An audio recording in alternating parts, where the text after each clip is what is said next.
columna y baluarte de la verdad, edificando con sana doctrina a la Iglesia de Cristo.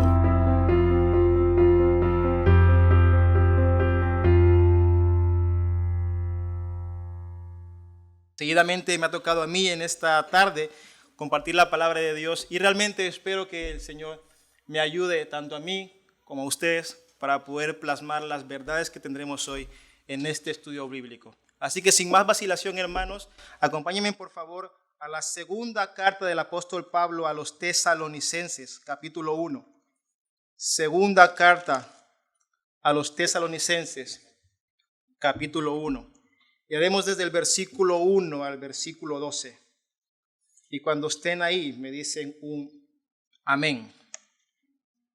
Segunda carta de Pablo a los Tesalonicenses, capítulo 1, del 1 al 12.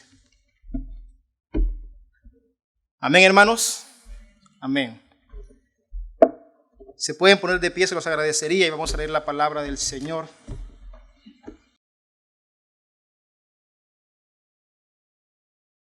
Intentaremos acabar antes en el día de hoy, así que el Señor nos ayude con su gracia. Dice así la palabra del Señor. Pablo, Silvano y Timoteo, a la iglesia de los tesalonicenses en Dios nuestro Padre y en el Señor Jesucristo. Gracia a vosotros y paz de parte de Dios, el Padre y del Señor Jesucristo. Siempre tenemos que dar gracias a Dios por vosotros, hermanos, como es justo, porque vuestra fe aumenta grandemente y el amor de cada uno de vosotros hacia los demás abunda más y más. De manera que nosotros mismos hablamos con orgullo de vosotros entre las iglesias de Dios, por vuestra perseverancia y fe en medio de todas las persecuciones y aflicciones que soportáis. Esta es una señal evidente del justo juicio de Dios para que seáis considerados dignos del reino de Dios, por el cual en verdad estáis sufriendo. Porque después de todo, es justo delante de Dios retribuir con aflicción a los que os afligen y daros alivio a vosotros que sois afligidos y también a nosotros, cuando el Señor Jesús sea revelado desde el cielo con sus poderosos ángeles en llama de fuego, dando retribución a los que no conocen a Dios y a los que no obedecen al evangelio de nuestro Señor Jesucristo. Estos sufrirán el castigo de eterna destrucción, excluidos de la presencia del Señor y de la gloria de su poder, cuando Él venga para ser glorificado en sus santos en aquel día y para ser admirado entre todos los que han creído, porque nuestro testimonio ha sido creído por vosotros. Con este fin también nosotros oramos siempre por vosotros, para que nuestro Dios os considere dignos de vuestro llamamiento y cumpla todo deseo de bondad y de la obra de fe, con poder, a fin de que el nombre de nuestro Señor Jesús sea glorificado en vosotros y vosotros en Él, conforme a la gracia de nuestro Dios y del Señor Jesucristo. Amén. Vamos a orar.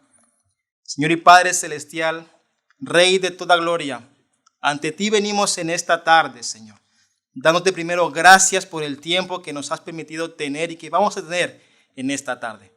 Gloria al Padre, gloria al Hijo y gloria al Espíritu Santo, Señor. Y ahora que este tiempo realmente sea dedicado hacia ti, Padre, utiliza mi vida, mi corazón, mi mente, mi cuerpo y mis palabras para infundir, Padre, las verdades tanto en mi corazón como en el corazón de mis hermanos.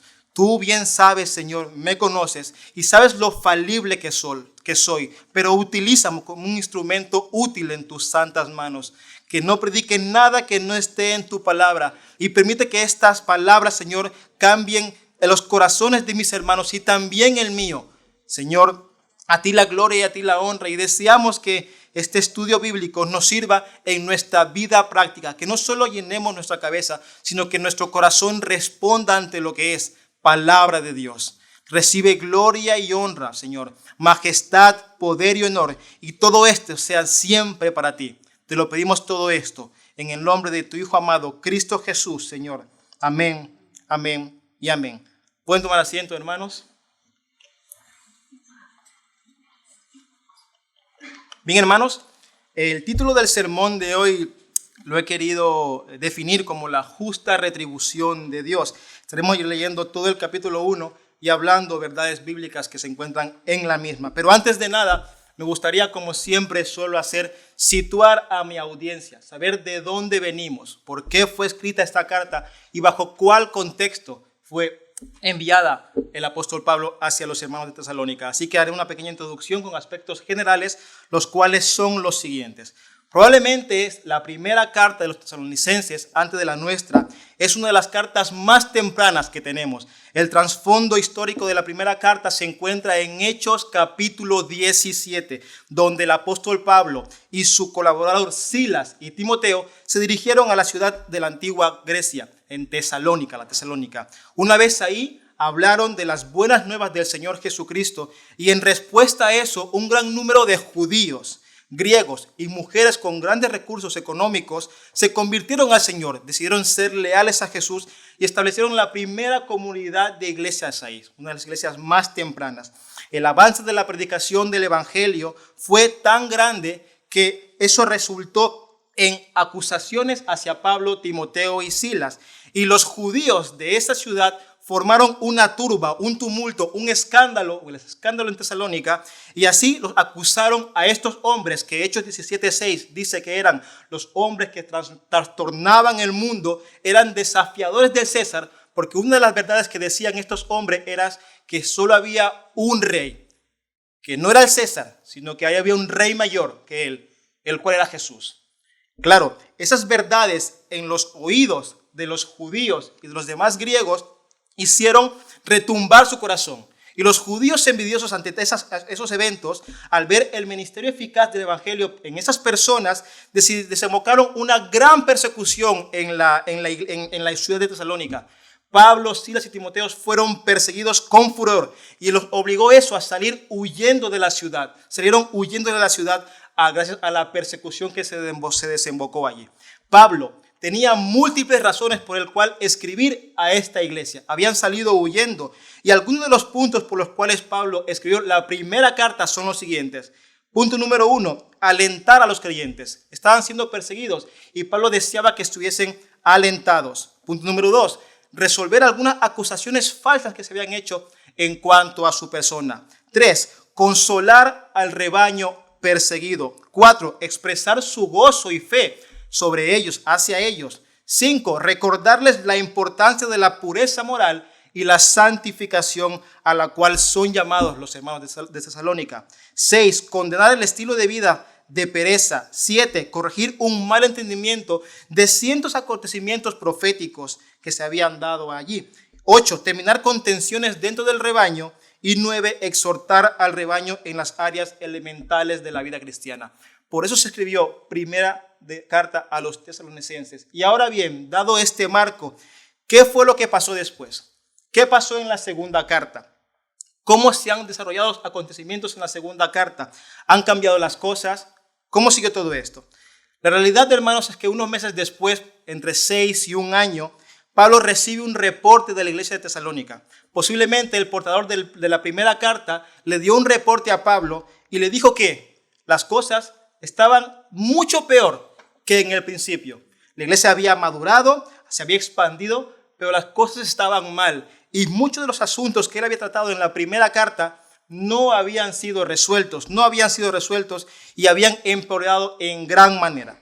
Las persecuciones se habían intensificado mucho más y aún más. Estos cristianos estaban confundidos y atemorizados debido a una mala doctrina sobre el regreso del Señor Jesucristo, el regreso del Señor Jesús. Las semillas de la falsa doctrina se habían arraigado en esta iglesia y los hermanos estaban muy preocupados sobre el segundo regreso de nuestro Señor Jesús. Debido a esto y por el amor hacia sus ovejas, Pablo decide escribir esta segunda carta con 3 fines muy claros. El primero de ellos, una vez más, remarcarlo, dar consuelo a los creyentes. Punto número 2, corregir a los creyentes que han sido falsamente engañados por esta doctrina. Y número 3, confrontar a los creyentes que estaban actuando de una manera desobediente e indisciplinada. Amén. Tenemos una iglesia perseguida, atribulada, con una falsa doctrina del segundo regreso del Señor Jesucristo. Y Pablo quiere zanjar estos puntos que ya había tocado, los cuales en la primera carta. Así que me gustaría comenzar con el punto 1, en el cual lo he titulado Una intimidad perfecta. Y es en base al saludo. Versículo 1 y 2 dice así: Pablo, Silvano y Timoteo, a la iglesia de los tesalonicenses en Dios nuestro Padre y en el Señor Jesucristo. Gracia a vosotros y paz de parte de Dios el Padre y del Señor Jesucristo. Pablo empieza aquí, como siempre, como muy de costumbre, a decidir y a definir que él es el autor mismo de esta carta y nombra también a sus dos ayudantes fieles, Silas o Silvano y Timoteo. Los mismos habían estado con él juntos en el alboroto que leímos antes, o al menos decimos el contexto, en Hechos 17, en el alboroto en Tesalónica. Ellos estaban junto a Pablo. Y aquí la frase que destaca en el versículo 1 es la siguiente. Dice, a la iglesia de los tesalonicenses, en Dios nuestro Padre y en el Señor Jesucristo. Hermanos, esta frase declara contundentemente la intimidad perfecta y divinidad que hay entre Dios Padre y Dios Hijo. La iglesia a la cual iba dirigida esta carta estaba en Dios Padre, versículo 1, y en Dios Hijo. Recordemos que dijimos que esta era una carta de las más tempranas en el principio de la vida del ministerio de Pablo, en su segundo viaje misionero. Y Pablo deseaba dejar en claro, muy en claro, esta doctrina fundamental. Hay una intimidad única y una igualdad divina entre Dios Padre y Dios Hijo. Y es una verdad fundamental que se transporta en ese momento y también a día de hoy con nosotros. Así lo declara el Evangelio de Juan en capítulo 1, versículos 1 y 2.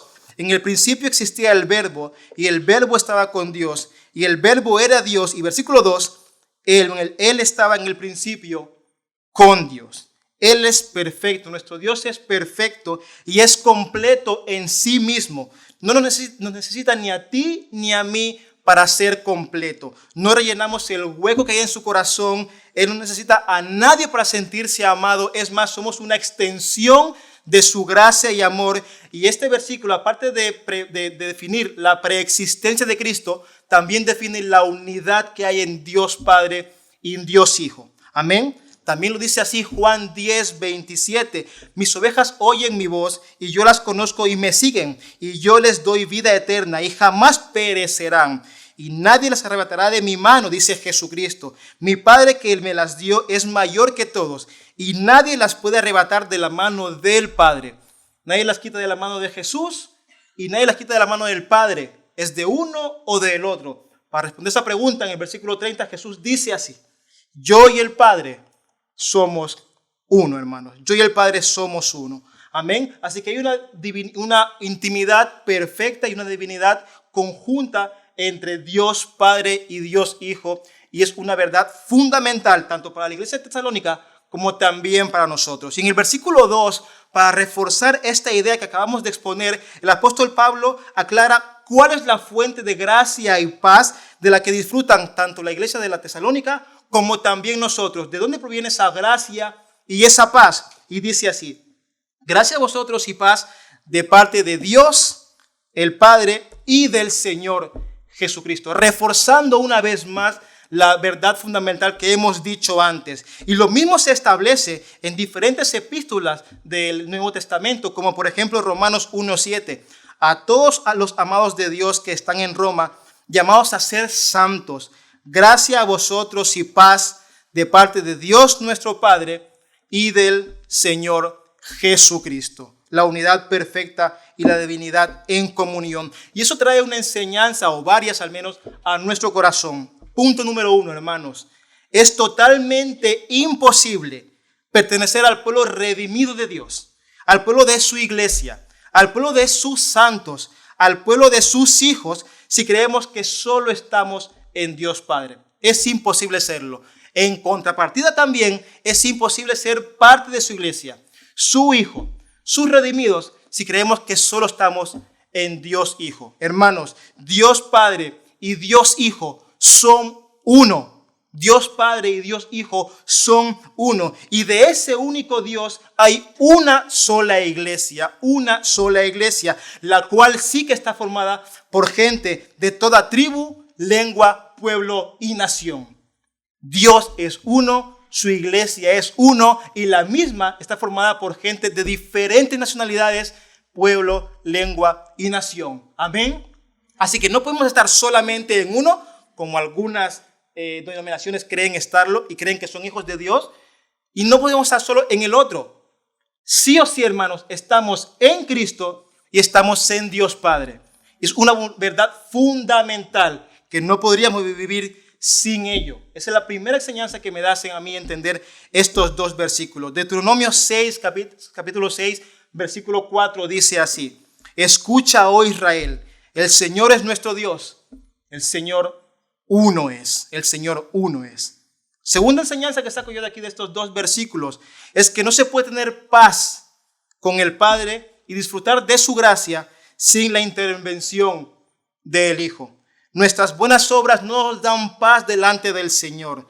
Nuestra autopercepción de bondad, muchas veces evidenciada o manifestada bajo nuestro engañoso corazón, no nos dan paz delante del Padre. No ha existido ni existirá nunca jamás un otro nombre dado mayor a los hombres en el cual tú y yo podamos ser salvos. Su salvación, la salvación para con el pecador, el ajuste de cuentas para con nosotros, el acuerdo de paz que se consigue con el Padre es únicamente y exclusivamente por nuestro Señor y Salvador Jesucristo. Jesucristo. Así lo dice en Hechos 4:12, que en ningún otro nombre dado a los hombres hay salvación, sino en Jesucristo nuestro Señor. Amén. Así que tú y yo nos arraigamos de esas verdades. Somos parte de su iglesia porque estamos en Dios Padre y Dios Hijos y no tenemos gracia y favor si no es por la mediación del Hijo. Pablo sabe muy bien esto y desea dejar claro esta verdad fundamental a la iglesia temprana. Seguidamente con esto Pablo da gratitud por la fe, por el amor hacia los demás y la perseverancia que los hermanos manifiestan en su momento de tribulación. Versículos 3 y 4 dicen así: siempre tenemos que dar gracias a Dios por vosotros, hermanos, como es justo, porque vuestra fe aumenta grandemente y el amor de cada uno de vosotros hacia los demás abunda más y más. De manera que nosotros mismos hablamos con orgullo de vosotros entre las iglesias de Dios por vuestra perseverancia y fe en medio de todas las persecuciones y aflicciones que soportáis. Una vez más, establecida esta verdad que hemos dicho antes, Pablo, como de costumbre, eleva oración al Señor en acción de gracias por la vida de los tesalonicenses y particularmente en este caso lo hace por el aumento de su fe en gran manera y el amor que cada uno de ellos manifiesta hacia los demás. Esta actitud ha servido como testimonio en la vida de Pablo, Timoteo y Silas para que ellos tres pudieran publicar a las demás iglesias cómo la fe y el amor son el ancla en la cual los tesalonicenses se mantienen firmes para poder perseverar. El amor y la fe que ellos manifiestan en el Señor les ayuda a mantenerse firmes en los tiempos de persecución y aflicciones que están pasando, los cuales no eran pocos. Y también trae otra enseñanza a mi corazón, hermanos. Pablo sabe por qué lo hace. Pablo sabe por qué agradece al Señor por la vida de estos hermanos. Y hermanos, sacamos de aquí que hemos de ser agradecidos por el obrar de Dios con todos sus hijos, no solo individualmente. En el literal griego, aquí, esta frase de tenemos que dar siempre gracias a Dios por vosotros, realmente lo que dice es, estamos en la obligación de dar gracias. El creyente debe tener una obligación interna espiritual de agradecer al Señor cada vez que Él hace cosas grandes con sus demás hijos. Hemos de ser agradecidos por ello.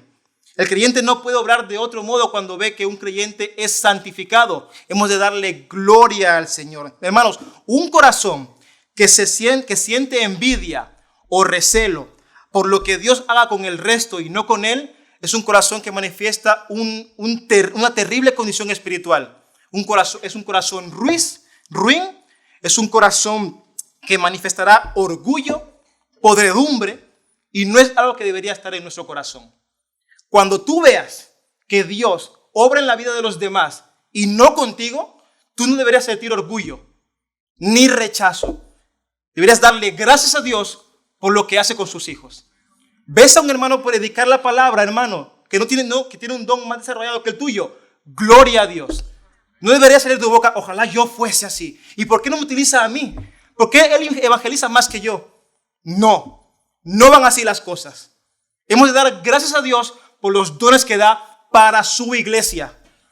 El orgullo y el resentimiento no debería estar en nuestro corazón, hermanos. Y Pablo sabe eso. Si tenemos eso en nuestro corazón, deberíamos correr a los pies de Dios, pedirle perdón, recibir de su gracia y orar para que Dios nos ayude a dar gracias a Dios por el don que manifiesta en cada uno de ustedes. Porque recordad, cada uno de ustedes es un don para la iglesia del Señor. Aunque no descubráis vuestro don, muchas veces creemos que los dones son públicos, que todo el mundo desea verlo. No es así. No es así. Hay dones en la iglesia que están tras los bastidores y Dios honra a sus hijos. Dios honra a sus hijos. Así que tú y yo debemos dar gracias a Dios por lo que hace en la vida de los demás, aparte de la nuestra, porque somos un cuerpo. Somos un cuerpo. Primera de Corintios 12:26 dice así: y si un miembro sufre, todos los miembros sufren con él. Y si un miembro es honrado, ojo, todos los miembros se regocijan con él. Ahora bien, vosotros sois el cuerpo de Cristo y cada uno individualmente un miembro de él. Amén. Si uno sufre, sufrimos con él. Si uno es honrado, nos gloriamos con él. Amén, aleluya, por los dones que Dios da a su iglesia. Amén. Seguimos entonces, hermanos, también con las aplicaciones que Dios dice en estas verdades bíblicas. La segunda aplicación es que Dios responde las oraciones de sus hijos que van en comunión con sus propósitos.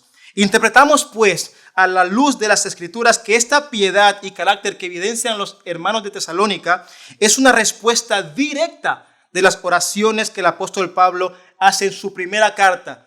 Primera de Tesalonicenses, capítulo 3, versículo 11, dice así: ahora pues, que el mismo Dios y Padre nuestro y Jesús nuestro Señor dirijan nuestro camino a vosotros y que el Señor os haga crecer y abundar en amor unos para con otros y para con todos, como también nosotros lo hacemos para con vosotros. Pablo había orado en la primera carta de que el amor y la fe y la paciencia se evidenciasen en estos hermanos. Y aquí en esta segunda carta, él da gracias por su amor, perseverancia y fe, cosa que Dios había respondido la oración de su Hijo para sus propósitos. ¿Cómo pedimos nosotros, hermanos, cuando oramos?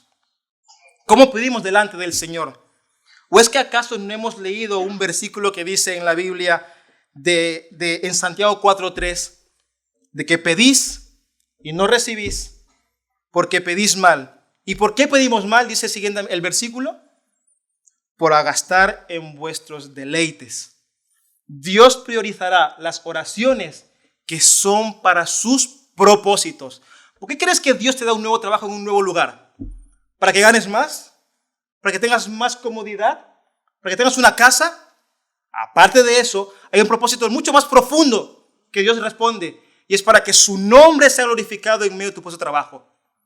Arquitectos, jueces, banqueros, administrativos, limpieza, en todo eso, hermanos, Dios responde por su gracia, sí, pero es para que su nombre sea evidenciado en la vida de los no creyentes, para que su nombre sea evidenciado, porque todo comulga para sus propósitos. Dios responderá las oraciones que son para los propósitos y no los que son egoístas.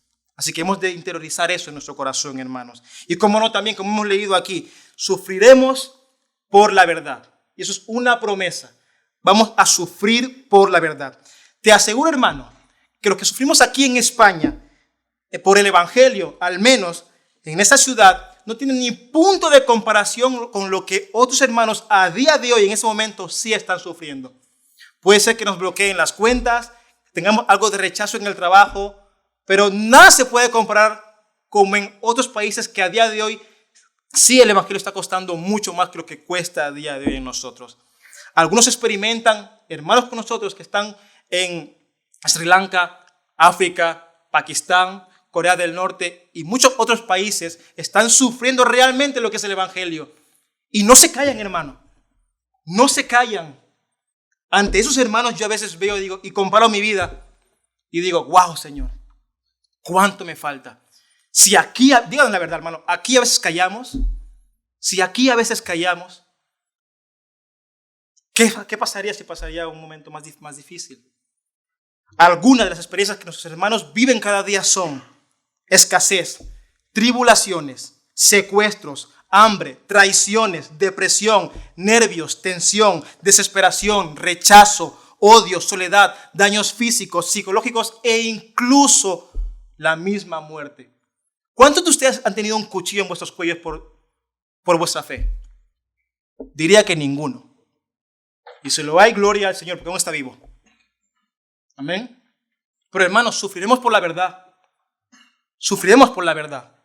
Mira lo que dice Juan 15:20. Acordaos de la palabra que yo os dije. Un siervo no es mayor que su Señor. Si me persiguieron a mí, también os perseguirán a vosotros. Si guardaron mi palabra, también guardarán la vuestra. Y mira, en Hebreos, los héroes de la fe, ¿en qué condición se encontraban muchos de ellos? Hebreos 11:36 en adelante. Otros experimentaron vituperios y azotes, hasta cadenas y prisiones. Fueron apedreados, aserrados.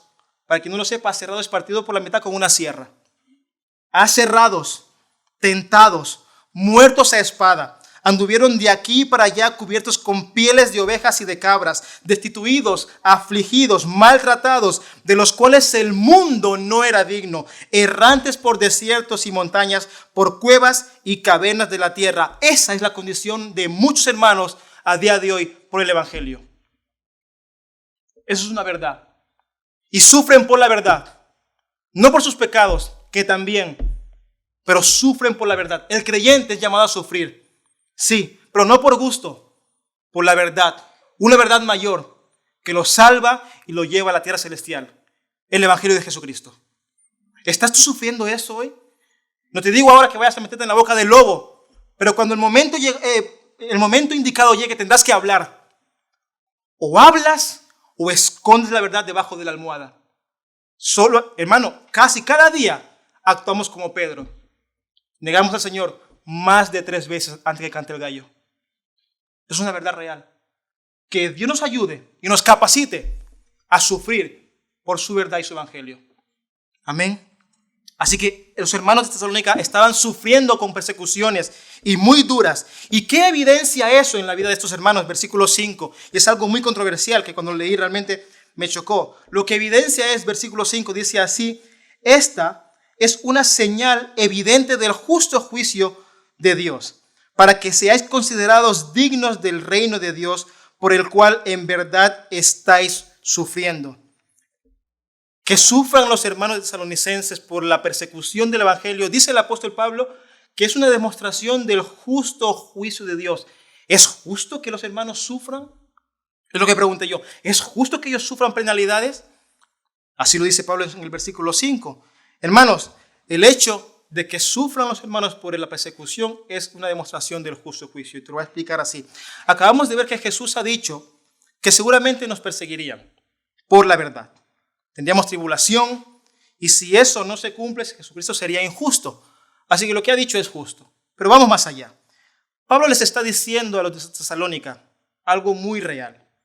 Les está diciendo: hermanos, estáis sufriendo y perseverando en paciencia y fe con todo lo que os está pasando. Estáis manteniéndoos firme. Eso es una prueba positiva del justo juicio de Dios. La vida que estáis viviendo es digna de vuestro llamamiento. El llamado que habéis sido evidenciados, habéis sido llamados, es digno de Dios. Vuestra piedad, vuestra santidad, el evangelio de vuestras vidas es algo digno. Y eso demuestra a todos los que os persiguen a día de hoy, tanto judíos como griegos, que Dios, el proceso por el cual utiliza para perfeccionar la vida de sus creyentes es el dolor. Y eso es algo justo. Dios utiliza el sufrimiento y las persecuciones en muchas veces para que se vea realmente de qué estamos hechos. Si tú coges una esponja y la llenas de agua y la aprietas, ¿qué sale de la esponja? Agua. Si tú coges a un cristiano y lo aprietas, ¿qué debería salir de él? Cristo, ¿verdad? Mas, sin embargo, ¿qué sale cuando nos aprietan a veces? Queja, murmuraciones, reproche. Señor, ¿por qué a mí? ¿Por qué a mí? Nos creemos que no deberíamos tener ningún tipo de tribulación ni persecución. ¿Por qué a mí, Señor? ¿Somos capaces de altercar con Dios por las pruebas que tenemos? ¿Quién nos creemos que somos? Dios utiliza el dolor para que se vea de qué pasta estamos hechos. Si realmente hay Cristo en ti y en mí, o si no lo hay. ¿Cómo actúas tú ante la persecución, ante la prueba, ante el conflicto? ¿Por qué es esto, hermanos? El versículo 5 lo dice, para que seáis considerados dignos del reino de Dios. Para que seáis considerados dignos del reino de Dios. El Señor en el día final dirá de todos los creyentes que son perseguidos, de todos los que son sus hijos, hermanos, estos sí que son dignos de entrar a las moradas celestiales. Estos son dignos de probar la nueva Jerusalén. Estos son dignos de llevar las vestiduras blancas. Estos son dignos de sentarse en las bodas del Cordero. ¿Por qué son dignos, Señor? ¿Por qué lo son? Si cada día caen, si cada día pecan, si no son capaces de hacer nada por ellos mismos. ¿Por qué son dignos, Señor? Serán dignos porque amaron como mi Hijo amó. Perdonaron como mi Hijo perdonó. Amaron la santidad más que los placeres de este mundo, como mi Hijo lo amó. Sufrieron en este mundo como mi Hijo sufrió. Desearon ganar su ciudadanía celestial y dejar su ciudadanía terrenal por causa de mi nombre. Por eso, el juicio que declaro para con ellos es justo. No por ellos, sino porque yo estoy en ellos y han sido justificados. Por eso estos demuestran que mi juicio es justo. Es lo que Dios dirá al final de nuestros días a todos aquellos que perseveren hasta el fin.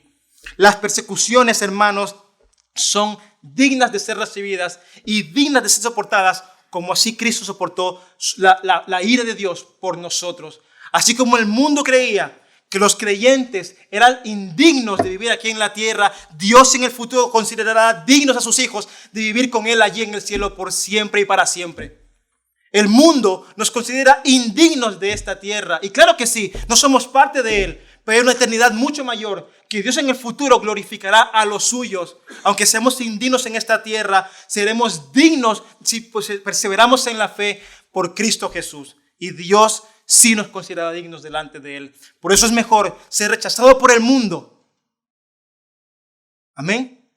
Y aceptado por el Señor. Y aceptado por el Señor. Aquellos a los cuales el mundo consideró indignos de vivir en la tierra, el Señor los considerará dignos de vivir en el cielo por los siglos de los siglos. Amén. Por eso se evidencia el justo juicio de Dios. Santiago 1:12, bienaventurado el hombre que persevera bajo la prueba, porque una vez que ha sido aprobado, recibirá la corona de vida que el Señor ha prometido a los que le aman. Y Hebreos 14:22, la parte B del versículo dice así, es necesario que a través de muchas tribulaciones entremos en el reino de Dios. Hermanos, ¿somos considerados dignos de entrar en el reino de Dios? ¿Somos realmente considerados dignos de entrar en el reino del Señor, de nuestro Dios? Yo sé que no estamos en África del Sur, ni en Corea del Norte, y tenemos una libertad religiosa que gracias a Dios podemos disfrutar, pero no sabemos cómo será el futuro. Las cosas están siendo muy malas y tiempos muy oscuros están asomando en estos años. Incluso ahora, Dios nos ayude a sufrir para su gloria, porque a través de muchas tribulaciones entraremos en el reino del Señor. Amén. Vamos al meollo del asunto, en el versículo siguiente. Aquí Dios habla, o al menos Dios habla a través de Pablo de una manera muy fuerte. Y Dios me dé gracia para poder compartir estas verdades con ustedes, hermanos. Versículos 6 y 7a. Este punto lo he llamado la justa retribución de Dios. Y dice así, porque después de todo, es justo delante de Dios retribuir con aflicción a los que os afligen y daros alivio a vosotros que sois afligidos y también a nosotros. Amén. Dice que es justo delante de Dios afligir o retribuir con aflicción a los que os afligen y daros alivio a vosotros que sois afligidos y también a nosotros. Dios es un Dios justo. Dios es totalmente recto y posee excelencia moral. Por lo tanto, siempre actúa de una manera perfecta de acuerdo con quién es Él. No hay nada equivocado e incorrecto en la naturaleza de Dios y sus obras. Sus juicios son absolutamente perfectos. En el día que Dios juzgará a todos los hombres y a todas las naciones, aún los condenados inclinarán la cabeza y declararán que Él es justo. Dios es un Dios justo, hermanos. Y así como el justo juicio de Dios sirve para perfeccionar a los creyentes en amor, fe, paciencia y santidad y considerarlos dignos de herederos en el reino del Señor, en contrapartida, ese justo juicio de Dios también cumple un requisito doble, el cual es retribuir con castigo a todos aquellos que persiguen al pueblo del Señor. Pablo conoce realmente quién es Dios. Él sabe de quién está hablando. Él sabe quién es su Dios y cuál es su carácter. Conoce perfectamente cómo obra Dios y cuán profundo Él está convencido de ese principio básico. El Señor castigará al injusto perseguidor y recompensará al justo perseguido.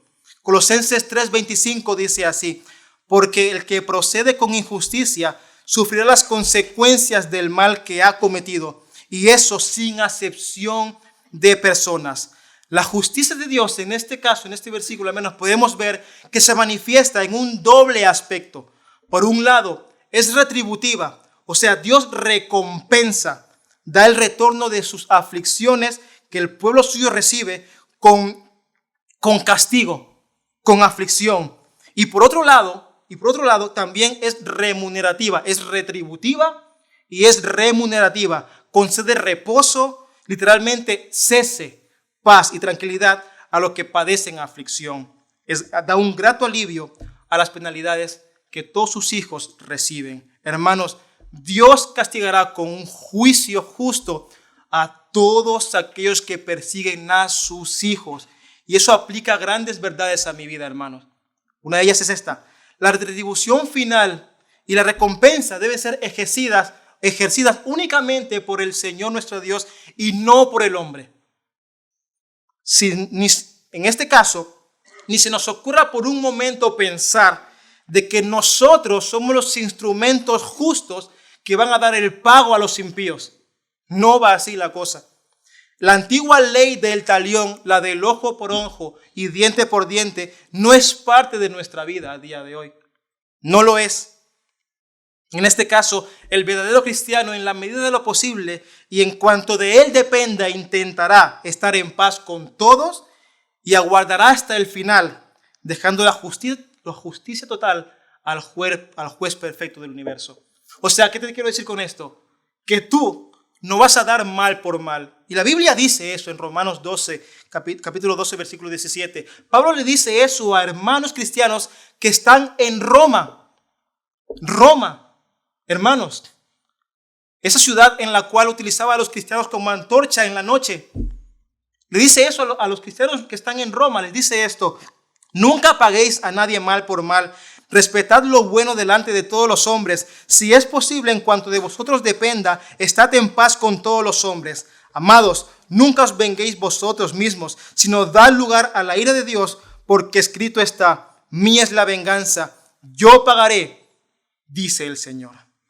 El Señor retribuirá a todos los que afligen a su pueblo en una justicia justa, en un castigo justo, y en contrapartida dará descanso a su novia, a su amada, a su iglesia. Hermano, si a día de hoy los que estamos casados, cuando alguien intenta ultrajar o hacerle daño a nuestras esposas, ¿cómo actúan los esposos delante de eso? ¿Sentís ira? Cuando vuestra esposa es quizá engañada o maltratada en el trabajo, seguro que no reís, ¿verdad que no? Seguro que no reís. Seguro que os ponéis como leones ahí. Han tocado a mi Rosa. Han tocado a mi mujer. Han tocado a mi esposa. Si nosotros actuamos así para con nuestras mujeres, ¿cómo crees que actuará Dios con su amada iglesia? Con su amada novia. ¿Qué crees que le espera a aquel que la ultraja? A aquel que la hace indigna, a aquel que la persigue. ¿Qué crees que le pasará a ellos? ¿Qué crees que le pasará? ¿Cuál será su destino, hermano? Aquellos que rechazan voluntariamente y que odian a su amada iglesia. ¿Crees que Dios los tratará con tranquilidad? ¿Con pasividad? Seguramente no, hermanos. ¿Cuándo será consumada esta justicia? ¿Cuándo tú y yo, si es que llegamos al día, veremos esto? ¿Dónde y cuándo lo veremos?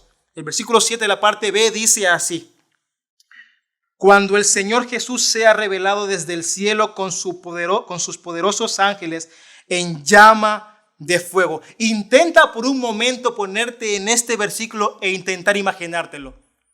Cuando el Señor Jesús venga con todos sus ángeles rodeado en llamas de fuego. Hermanos, ninguna de las palabras que yo pueda expresar en el día de hoy pueden evidenciar y manifestar lo que esta realidad dice. El Señor vendrá rodeado de una miríada y de huestes angelicales desde los cielos. Y Dios nos permita ver eso. Ese panorama es glorioso, hermanos. Nuestro Rey volverá. Oh, sí. Claro que volverá. Claro que volverá. Es una realidad escatológica. Apunta hacia los tiempos finales. No vendrá solo, vendrá acompañado, hermanos. Y sus ángeles harán dos funciones. Una, apartar el trigo y recogerlo para su grano. Pero también apartarán la cizaña que será puesta al fuego. Eso harán sus ángeles. Dice que vendrá en llama de fuego. Me hace pensar en la santidad del Señor. Es la santidad que se manifiesta en juicio. Esa característica de Dios que absolutamente nadie puede comparar. Es lo que lo hace totalmente apartado de nosotros. Su santidad. No hay nadie como Él. Parece que Pablo tuviera en mente lo que dice en Isaías 66, 15 y 16. Porque he aquí, el Señor vendrá en fuego en sus carros como torbellino, para descargar con furor su ira y su reprensión con llamas de fuego. Porque el Señor juzgará con fuego y con su espada a toda carne, y serán muchos los muertos del Señor. Gloria a Dios, porque el Señor hará justicia. El Señor hará justicia, hermanos. En ese momento de majestuosidad y gloriosidad terrible para algunos y gloriosa para otros, Dios hará justicia en su segunda venida, nuestro Señor Jesús. Por un momento mi mente se transporta al Éxodo. En Éxodo, cuando el Señor se presenta en Sinaí delante de su pueblo y el pueblo va a recibirle y el pueblo se consagra para con Dios. Es uno de mis versículos favoritos. Éxodo capítulo 19, versículo 16 en adelante. Dice así: y aconteció que al tercer día, cuando llegó la mañana, hubo truenos y relámpagos y una densa nube sobre el monte y un fuerte sonido de trompeta, y tembló todo el pueblo que estaba en el campamento. Entonces Moisés sacó al pueblo del campamento para ir al encuentro de Dios, y ellos se quedaron al pie del monte, y todo el monte Sinaí humeaba, porque el Señor había descendido sobre él en fuego. El humo subía como el humo de un horno, y todo el monte se estremecía con violencia. El sonido de la trompeta aumentaba más y más. Moisés hablaba y Dios le respondía con el trueno. Amén. En la segunda venida del Señor será algo apoteósico. No podemos compararlo, comprenderlo humanamente, pero será algo grande. Todo ojo le verá. Nadie tendrá excusa, hermano. Verán a Jesucristo venir montado en su corcel junto a sus ángeles alrededor de él en llama de fuego. Imagínatelo por un momento. Venir, tu Rey, tu Dios, aquel a que tanto esperas, a dar retribución, a consolar por siempre y para siempre, a hacer justicia. Algo que tú y yo deseamos. Vendrá, hermanos. Nació, murió, resucitó y también vendrá. Es una promesa en la cual guardo en mi corazón. Y a veces no pensamos en eso. En la segunda venida de Dios, su pueblo desea que su amo llegue, que el Rey llegue. Señor, ven pronto, dice la palabra del Señor. ¿Tienes tú el deseo ese de que Dios venga? Quizás piensas tú en tus familiares no conversos, aún no tienen tiempo, no se han arrepentido, Señor. Deseamos que se conviertan, claro que sí, pero tenemos un mayor deseo, que Él venga, porque aún nuestro corazón ha sido cambiado y el amor hacia Él es mucho más mayor que el amor a nuestros seres terrenales. Lo que nos une a Dios es mucho más poderoso, la sangre de Jesús, que la sangre biológica que nos une a nuestros familiares, hermanos. Es mucho más grande. Tenemos más similitud con Cristo que con nuestros seres queridos que no lo conocen. ¿Lo habéis pensado eso? ¿Lo habéis pensado eso, hermanos? Que la sangre del Cordero te hace más semejante a Él que tu propia familia que no le conoce. La sangre de Dios vale mucho más que cualquier cordero. Y esa nos une. Y a Él le esperamos. Su segunda venida, gloriosa en poder, la cual no puede ser comprendida por ningún humano, pero vendrá. Y yo deseo eso, hermano. Deseo eso. Sí, pienso en mi familia que no le conocen. También lo pienso. Y les predico por eso. para que lo vean como Dios amoroso, como un Dios que viene por su pueblo, no como un juez, no como un Dios que les va a declarar justicia. Deseo con todo mi corazón que se conviertan, pero sé que son responsables de decidir. Y delante del Señor nadie tendrá excusa. Nadie tendrá excusa. ¿Le has predicado a toda tu familia ya? ¿Callas en la mesa de Navidad? ¿Callas en fin de año? ¿Qué haces cuando te reúnes con ellos? Sí, hablamos de trabajo, de lo cansado que es el día, nuestros quehaceres en la vida. Pero ¿les has presentado a Jesús? ¿Le has negado una vez más o no? Si los amas, les dirás la verdad. Si no los amas, lamentablemente callarás. ¿Amas a tu familia? Diles la verdad. Cuando vamos a un examen médico y el médico detecta que tenemos cáncer, el médico no dice, ¿sabes qué? Te voy a hacer sentir mal si te lo digo. Vete para casa. No, ¿qué hace el médico? John Jairo Venera Saavedra, mire, usted tiene esto, esto y esto. Y si no es tratado, posiblemente morirá. Nos duele, claro que nos duele. Pero es la verdad. Pero la verdad, hermano, a veces pasa eso. Ha de ser dicha con amor. Pero es la verdad. Nuestro rey volverá. Y no podemos callar. Y deseamos que vuelva con poder, con gloria, a darnos descanso de nuestras muchas aflicciones.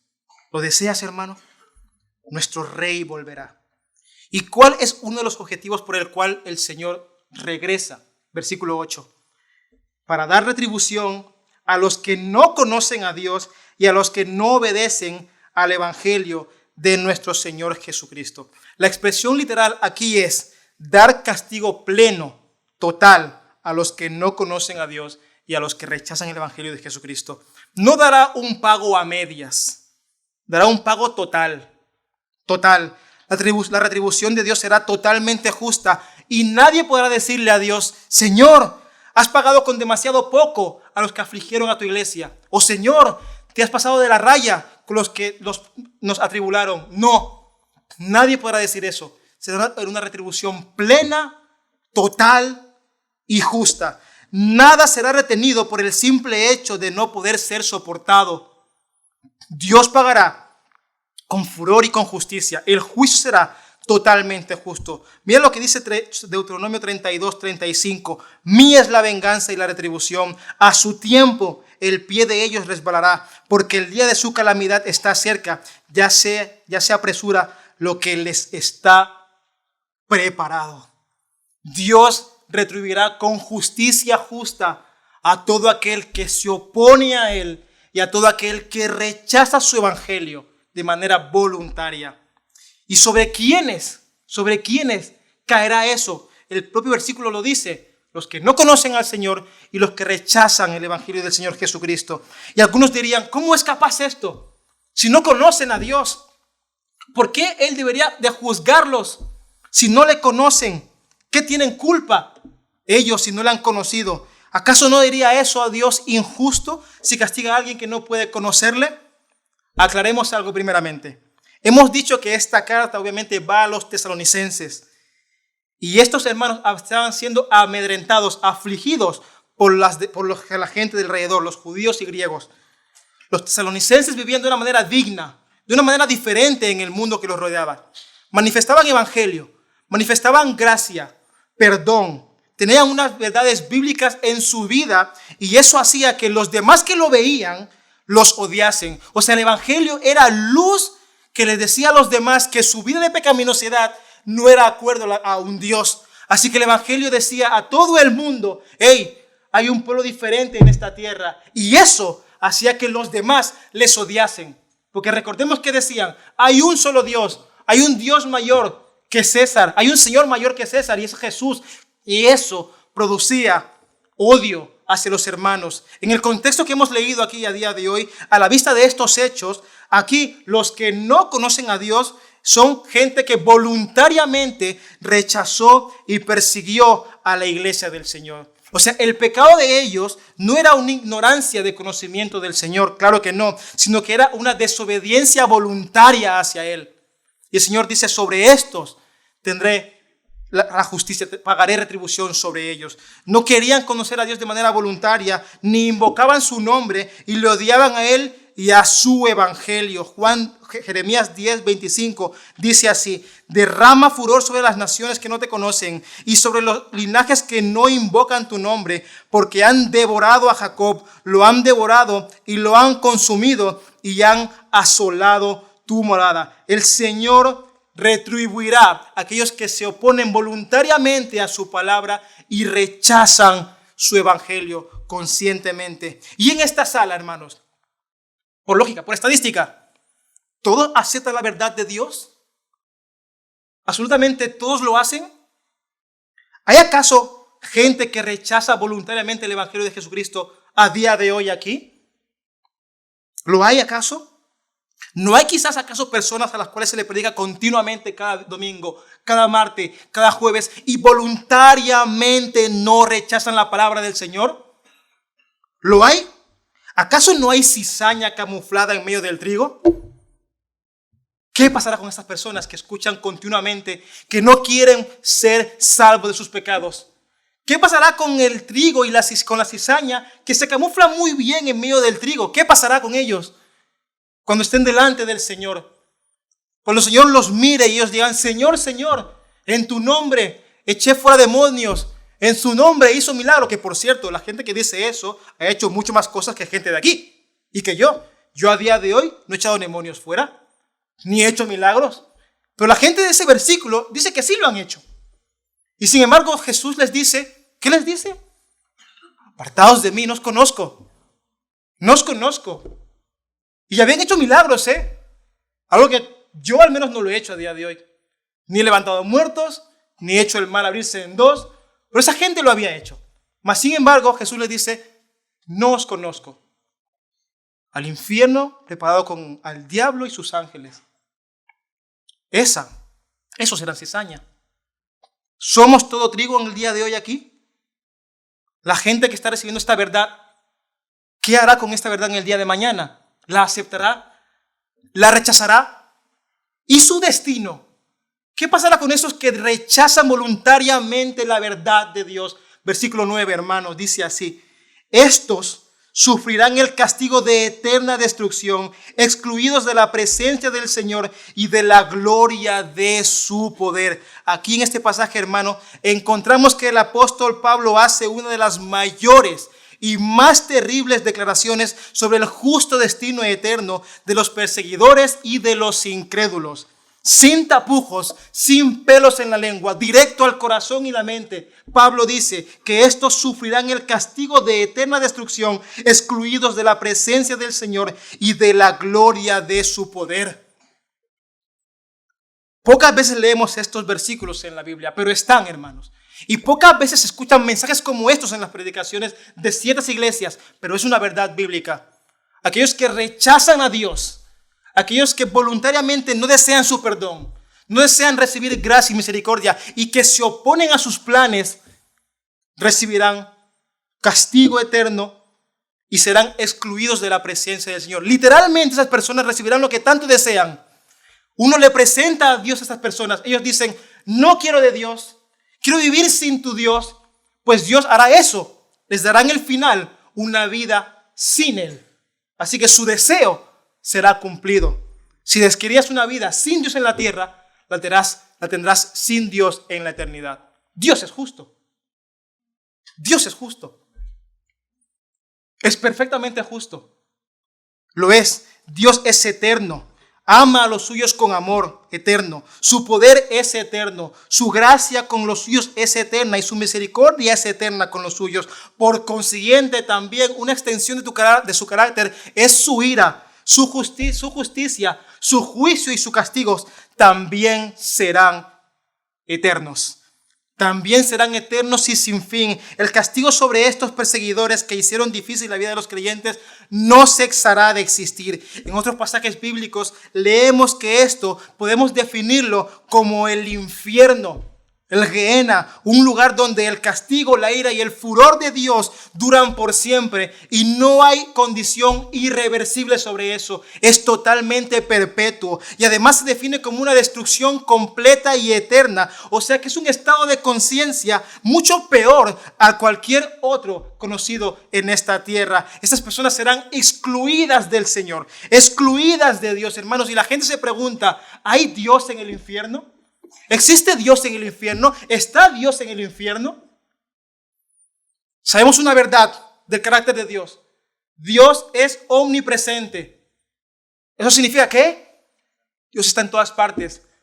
¿Está Dios manifestado en el infierno? La respuesta es sí, solo que de manera diferente. Y esta verdad llegó a mi corazón cuando un profesor del curso de teología me la dijo y realmente impactó mi vida. Dice, lo que hace terrible al infierno no es el diablo ni sus demonios, es la misma presencia de Dios sin gracia, sin amor, sin benevolencia.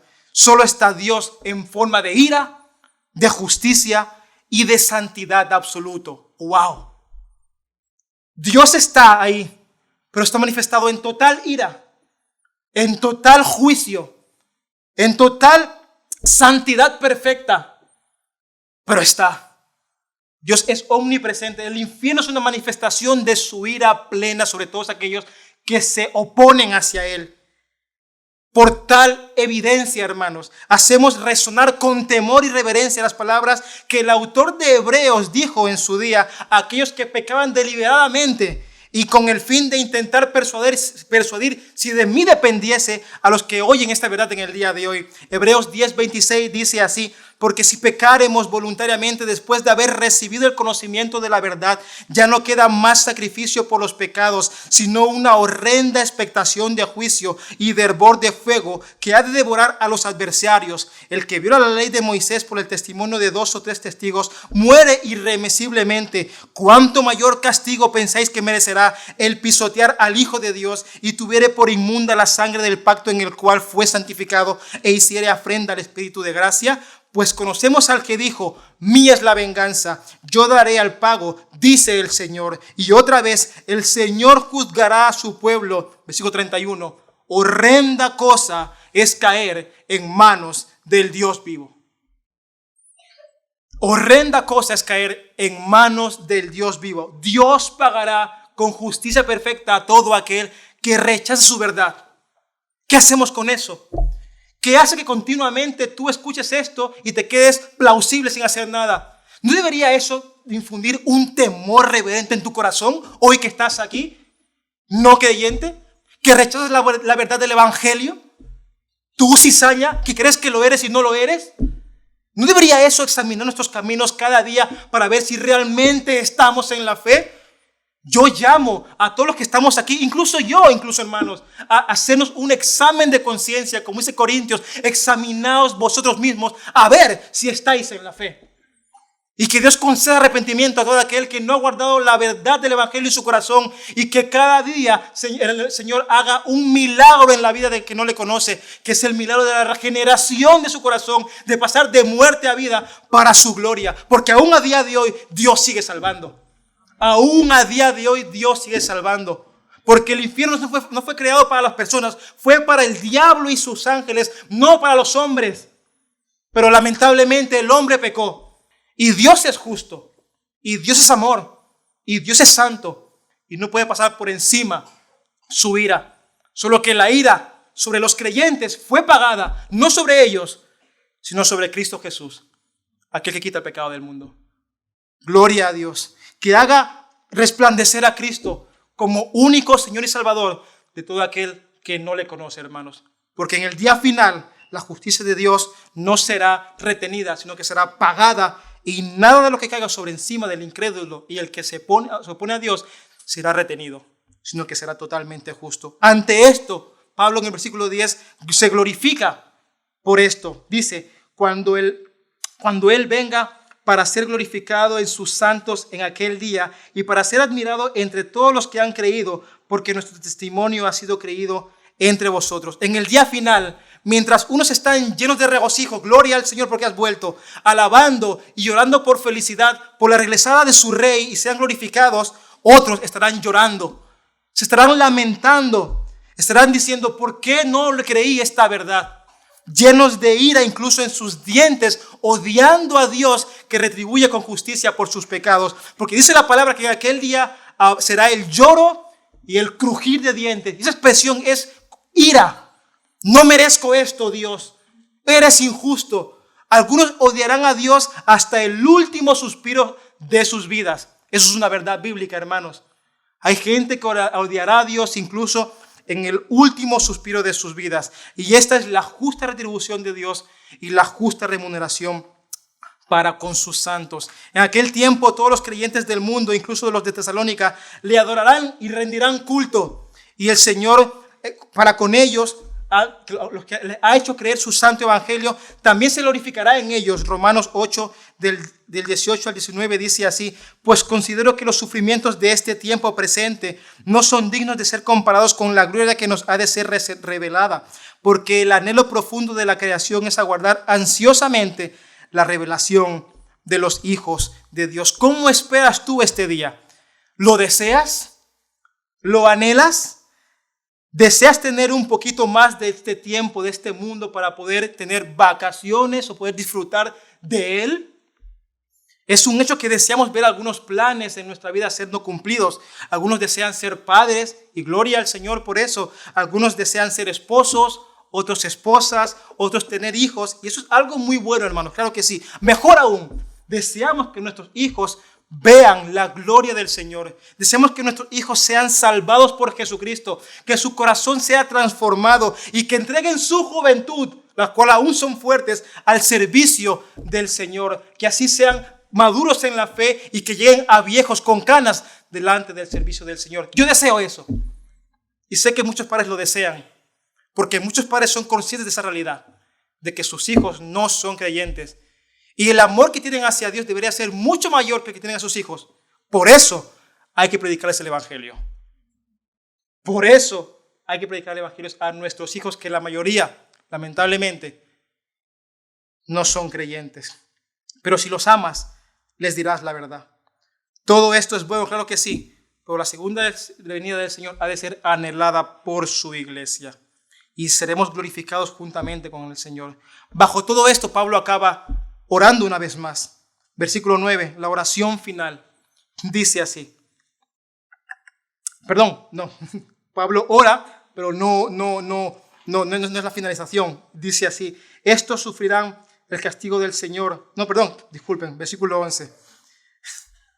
Pablo ora para dar gracias al Señor. Con este fin, también nosotros oramos siempre por vosotros, para que nuestro Dios os considere dignos de vuestro llamamiento y cumpla todo deseo de bondad y la obra de fe con poder. Amén, con poder. Pablo ora una vez más por estos hermanos, para que la obra del Señor en ellos se haga con total poder en el Espíritu Santo. Y esto, hermanos, es una verdad real. Es una verdad real. Todo lo que os he dicho, la perseverancia en la fe de los tesalonicenses, el amor, la espera del Señor Jesús, glorificarían al Señor y se consumarían en el día final. Por eso Pablo siempre ora por ellos, para que seáis considerados dignos del llamamiento salvífico al cual fuisteis llamados. Y oro para que Dios plasme en vuestra vida cristiana, se está diciendo, la bondad y las obras poderosas de fe. Si por vosotros dependiese, tesalonicenses, no podríais hacer nada, dice Pablo. Pero yo oro para que Dios os capacite, para que Dios os dé fuerzas, para que Dios os haga capaces y seáis dignos del llamamiento al cual fuisteis llamados y seáis considerados dignos de entrar a las moradas celestiales. Y así evidenciaréis la vida de un Dios santo y perfecto. Colosenses 1:9 dice así: por esta razón también nosotros, desde el día en que lo supimos, no hemos cesado de orar por vosotros y de rogar que seáis llenos del conocimiento de su voluntad en toda sabiduría y comprensión espiritual, y para que andéis como es digno del Señor, agradándole en todo, dando fruto en toda buena obra y creciendo en el conocimiento de Dios, fortalecidos con todo poder según la potencia de su gloria, para obtener toda perseverancia y paciencia con gozo, dando gracias al Padre que nos ha capacitado para compartir la herencia de los santos. Sin el poder del Señor en nosotros no somos absolutamente nada. No somos nada. Nuestro Señor Jesucristo dijo que aquellos que confiaban en Él recibirían poder para hacerles testigo en Judea, en Samaria y en todas las naciones. Y ese poder es el que nos capacita a hacer las buenas obras que Dios demanda de cada uno de sus hijos. En Hechos 1:8 dice así: pero recibiréis poder cuando haya venido sobre vosotros el Espíritu Santo, y me seréis testigos en Jerusalén, en toda Judea, en Samaria y hasta lo último de la tierra. Sin el poder de Dios no somos nada. Y al finalizar, Pablo dice: a fin de que todo esto que seáis, que el nombre evidenciará que el nombre de nuestro Señor Jesucristo sea glorificado en vosotros y vosotros en Él, conforme a la gracia de nuestro Dios y del Señor Jesucristo. Pablo dice que ora para que de esa manera digna de vivir permita ser ellos luminares en la tierra de tinieblas, y así Dios sea exaltado en la vida de ellos por la gracia divina que se os ha concedido. Porque una vida totalmente entregada hacia Él es el propósito más grande y sublime al cual el hombre puede aspirar. Una vida para la gloria de su Dios. Amén. 1 Pedro 4:11 dice así: el que hable conforme a las palabras de Dios. El que sirve, que lo haga por la fortaleza que Dios da, para que en todo Dios sea glorificado mediante Jesucristo, a quien pertenecen la gloria y el dominio por los siglos de los siglos. Amén. Amén. Finalmente, quiero hacer unas verdades, resumir las verdades que hemos dicho hoy, que han sido muchas, pero deseo hacer un resumen de todas ellas para que las guardes en tu corazón y también yo en el mío, y podamos caminar en esta tierra conforme a lo que se ha dicho hoy. Hemos dicho, hermanos, que hay una intimidad única e igualdad divina entre Dios Padre y Dios Hijo, y que sí o sí estamos en Padre y en Hijo, y no solo en uno de los dos. Intimidad única y divinidad perfecta entre ellos dos. También hemos sido llamados a ser agradecidos por el obrar de Dios con todos sus hijos, no solo individualmente. Así que hemos de dar gracias por los dones que Dios da para su iglesia. Hemos visto también que el Señor responde las oraciones que son para sus propósitos y no las oraciones que son de manera egoísta. También hemos visto que aquellos que son de Cristo sufrirán por la verdad. Y eso es una promesa debido al justo juicio de Dios para ser considerados dignos de entrar al reino de su Señor. El Señor también volverá con poder y gloria para ser glorificado y retribuirá con juicio a los opresores de su iglesia y remunerará con reposo y alivio a los que son suyos. También hemos dicho que los que no son de Él pasarán una eternidad excluida de su presencia y del poder de su gloria. Eso manifestará un justo juicio que no será apartado, sino que será encima de todo aquel que rechaza su evangelio voluntariamente. Y finalmente, todos los que podemos hacer y resistir en esta vida las aflicciones y tribulaciones es por el poder de su gracia que está en cada uno de nosotros. Ante esto, hermano, ante la segunda venida del Señor y ante el justo juicio que hemos leído en el día de hoy, me gustaría solamente acabar con las mismas palabras que hay en Apocalipsis 22:20, lo que dice el Señor Jesús y lo que puso relatado el apóstol Juan en este versículo. El que testifica de estas cosas dice: sí, vengo pronto. Amén. Ven, Señor Jesús. La gracia del Señor Jesús sea con todos. Amén, amén y amén, hermanos. Vamos a orar.